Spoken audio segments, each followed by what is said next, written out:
तो फ्रेंड्स, आज की रेसिपी है विटामिन सी से भरपूर आंवला कैंडी। एकदम सफ़ेद और एकदम टेस्टी ये आंवला कैंडी होती है। और एक ख़ास बात, इसे बनाते समय गैस की बिल्कुल आवश्यकता नहीं होती है, यानी कि बिना गैस जलाए ये आंवला कैंडी बनती है और बिल्कुल साल भर इसे आप स्टोर करके इसका स्वाद ले सकते हैं। तो चलो बनाते हैं ये आसान सी टेस्टी वाली आंवला कैंडी की रेसिपी। तो ये आंवला कैंडी बनाने के लिए हमें लगेंगे आंवला, और आंवला आप देख रहे हैं बिल्कुल फ्रीज़र से मैंने निकाले हैं अभी अभी। 3 दिन पहले ही मैंने फ्रीज़र में रख दिए थे, इस तरह से पॉलीथीन में पैक करके।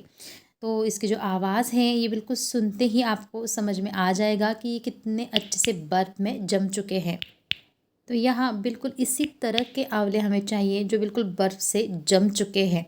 अब दूसरी स्टेज में इसे हम पानी में डालेंगे, यानी कि इसका जो टेम्परेचर है ये हमें बिल्कुल रूम टेम्परेचर पे लाना है। यानी कि ये जो आंवला है ये बिल्कुल बर्फ़ से जम चुके हैं, इसे हमें नॉर्मल कंडीशन में लाना है। तो पानी में डाल दीजिए, जैसे कि यहाँ सिर्फ 2 घंटे में कह रही हूँ।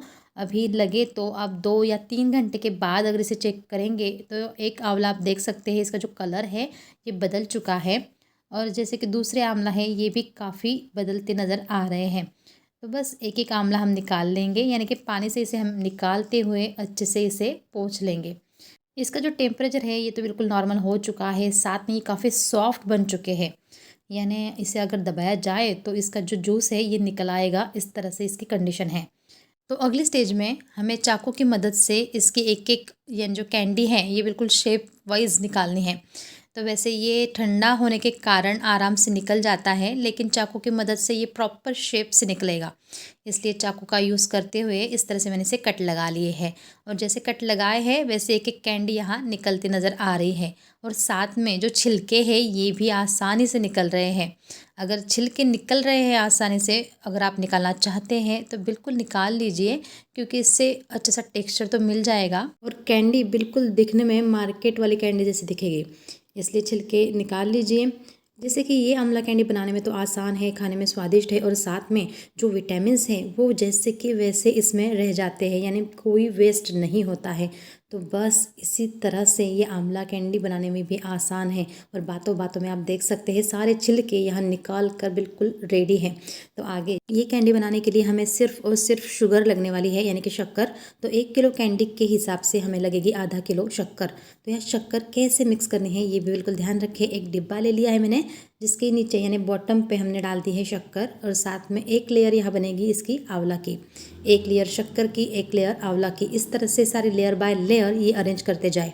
और क्या फ्रेंड्स, आप ये जानते हैं कि जो शक्कर हम यूज़ कर रहे हैं ये खुद ही एक प्रिजर्वेटिव होता है, जिसके कारण ये आंवला कैंडी हम सालों साल स्टोर कर सकते हैं बिल्कुल आसानी से।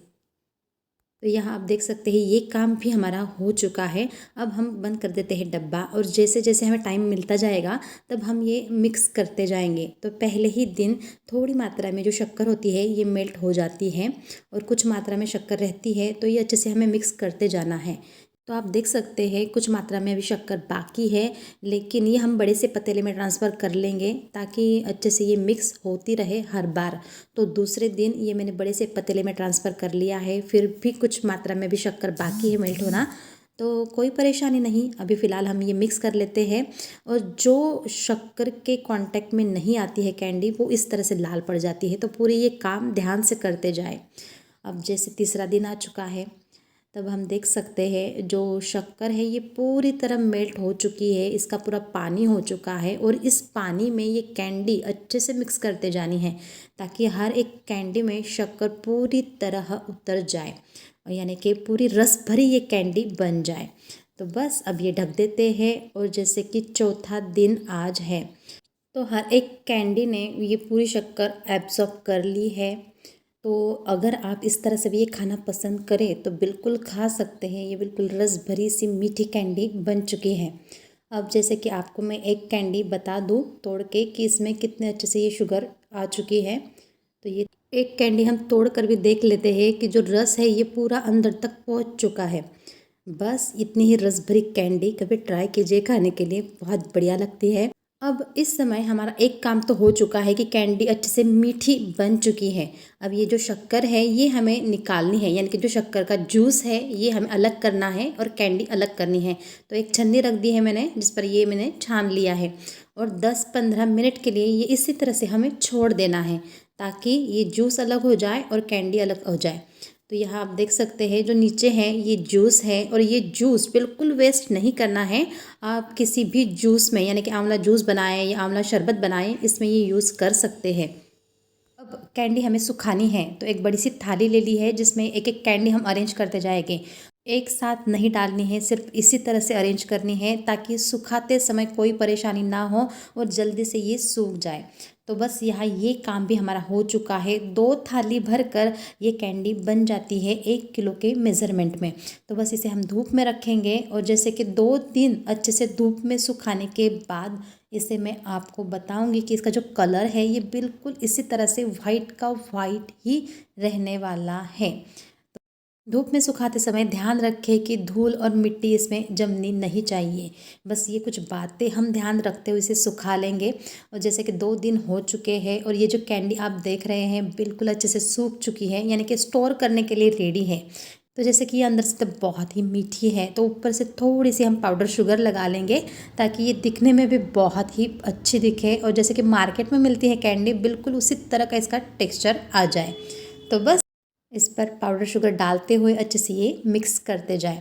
और जैसे जैसे आप ये मिक्स करते जाएंगे तो आपको बिल्कुल ध्यान में आ जाएगा कि ये बिल्कुल मार्केट में मिलने वाली कैंडी की तरह ही दिख रही है। और जी हाँ, बिल्कुल ये मार्केट में मिलती है कैंडी, उसी तरह की कैंडी हमने घर ही बना ली है एकदम आसान तरीके से। तो फ्रेंड्स, कैसी लगी आपको ये आज की आंवला कैंडी की रेसिपी? है ना बहुत ही बढ़िया। तो जल्दी से वीडियो को लाइक करें, शेयर करें और कमेंट्स में आप ज़रूर बताएं कि आपको ये रेसिपी कैसे लगी। हमेशा इसी तरह की रेसिपी आप तक पहुंचाने के लिए RR कुकिंग चैनल को ज़रूर सब्सक्राइब करें। तो मिलते हैं हमारे अगली रेसिपी के साथ, तब तक के लिए बाय बाय, टेक केयर।